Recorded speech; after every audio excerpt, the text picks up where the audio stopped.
Hello everyone, welcome back to a new video. Long time no see. I think it's been about 2-3 weeks since I haven't posted any videos at all.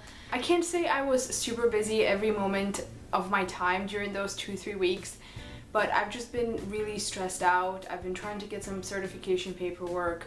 I'm trying to open an Etsy shop, and then during the time that I do have free, I have been reading a lot, but I haven't really been finding the time or really the mood to just sit in front of the camera and record and then edit, and I've just really not been feeling up to doing that. Lately I have been feeling like I want to make a video, so I figured I will do a quick video to begin with, just letting you know what kind of books I'm reading right now, because I'm reading a lot of books. I don't know if I could say I'm in a reading slump because I am reading and because I'm finishing books, but I do feel like my attention span for any book really is just so limited, and I feel like bouncing from book to book. So anyway, let me just quickly share the books that I am currently reading and the books that I am hoping to read until the end of May. So kind of all the books that I'm going to be talking about right now, I hope to have finished until the end of May. The book that I am most actively reading is a book I'm buddy reading, and I'm buddy reading this with Stephanie from That's What She Read. And she's such a fun person to buddy read books with, and if you haven't checked out her channel, you definitely should. She is a great booktuber. She's rather new. I think she started her channel this year. I think she reads very diverse genres, but she does like to read a lot of horror and dark books. We're currently buddy reading Night Film by Marisha Pessl, and I absolutely love this book. I am about 200 pages in. We're only reading a certain number of pages a day or chapters a day, so we are kind of caught up to each other and discussing it while we're reading, so that's a lot of fun. I didn't know too much about it when I picked it up. I knew that it has a very unique format, so it does encompass like web pages and different newspaper articles in it. It has like transcripts. It makes the book very unique, and the book follows an investigative journalist who's a freelancer. His career has been ruined after making a very bold statement about a very enigmatic film director.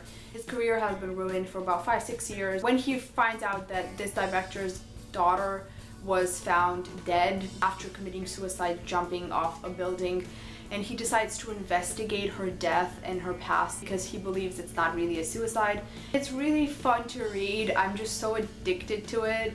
It's so hard to put it down. Can't wait to read all of it and see where this is going. The next two books I'm in the middle of, I've actually started quite some time ago. This one I started in April, and this is Smoke Gets in Your Eyes and Other Lessons from the Crematory by Caitlin Doughty. This one is a non-fiction book. It is Caitlin Doughty's memoir of her first year working in a crematory. It's all about the funeral industry, and it's written in a very, very accessible way. There's a lot of stories and anecdotes about like the kind of work she had to do and the kind of feelings she had when she started working, and it's very interesting. The reason I've been reading it so slowly is because when I started reading it out loud to my husband, so we were reading kind of a chapter a day every night. We kind of fell off reading it. I think we were both sick for a while and we couldn't really talk, so we couldn't read out loud, and then we kind of didn't go back to it, but I'm hoping to pick it up and finish it. The next book that I'm also in the middle of is Confessions by Kanae Minato. This is a Japanese crime thriller, and I was supposed to be buddy reading this with a girl from Instagram. We started reading like 50 pages a day and she finished it in the first day. I can't really blame her though. The book is really addictive, but I have seen the movie like 3 times, so I know exactly what's going on in the book.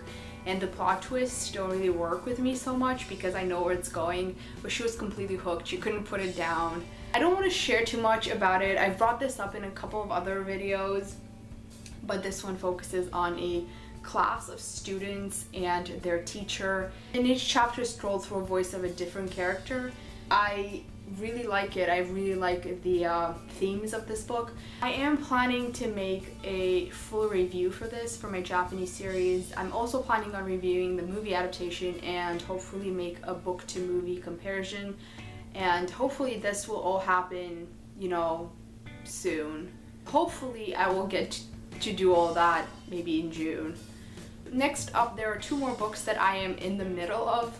One of them I want to get through this month because this month is Asian American Heritage Month, and the book that I'm talking about is When the Emperor Was Divine by Julie Otsuka.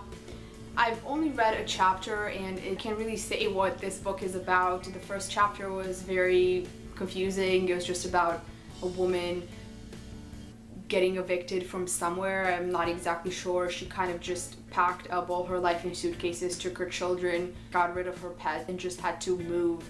So I'm not sure exactly where she's going. I haven't not gone back to it because I didn't like it. I just kind of forgot about it, if that makes sense. The author is Japanese American, so it falls perfect with Asian American Heritage Month. The last book I am in the middle of is a book that I'm actually listening to on audio, and it is Speak by Laurie Halse Anderson. I am hoping to finish this one today. I have 50 pages left, which is about an hour and a half of audio, and between making dinner and folding laundry, it should go really fast. This one follows a girl in her high school freshman year, and she is suffering from depression and PTSD due to something that happened during the summer between her 8th grade and 9th grade that she hasn't talked to anyone about. The book is just narrated in her head pretty much, like every thought that she has about her school, about her friends. I've seen the movie adaptation when I was in high school, and I remember that I did not see coming what was happening in the movie, and I was pretty taken aback by what was going on. And it's really interesting to read it with more of an adult mind because I'm just so frustrated at how incredibly obnoxious all the adults are in this book, like the parents and the teachers. I just can't believe how self-centered and how they can't see what this girl is going through. I just can't believe that parents are so disconnected from their children, and teachers could be so, non-caring about their students, like their students as individuals, not just as students. I forgot to mention that I'm actually reading this as part of the Mental Health Awareness Readathon. It's actually happening this week, and I'm sure a lot of you know about it, but also May is Mental Health Awareness Month, so I'm reading this book for that.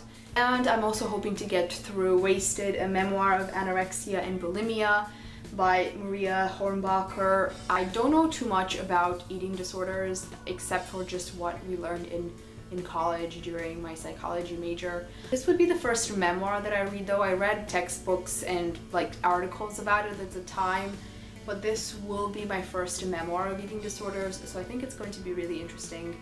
The last two books that I want to get through to the end of the month are two graphic novels that I picked up from the library. I'm not sure exactly what they are about. I just know they're coming of age stories, and I think they have to do with sexuality and sexual identity. First one is This One Summer by Jillian and Mariko Tamaki.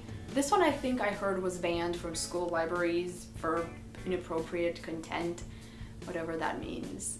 The art looks really nice, and there's not a lot of writing, so I think this one will read really, really fast.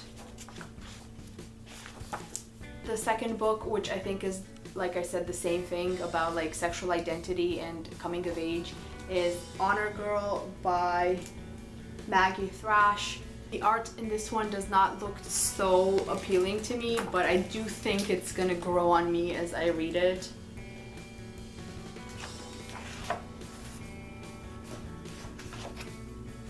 And I have to return both of these to the library by the end of the month, so I really want to get through them.